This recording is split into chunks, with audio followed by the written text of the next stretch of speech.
Children of abusive parents, did you ever hit them back? I did more than just that. For most of my childhood, I had always assumed that your parents hitting you as punishment was just the norm. I never thought anything of it.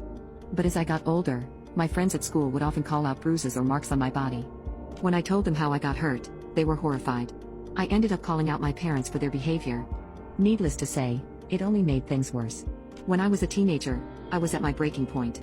I came home from school one day and went to my room to change and start my homework. I had reports to do and tests to study for. I was home for less than 15 minutes when I heard my mom screaming for me to get into the kitchen. My husband was an officer. She had thrown a luncheon for several of the officers' wives. She demanded that I clean the mess up so she could fix dinner. Mind you, I hadn't been home since 6:30 that morning.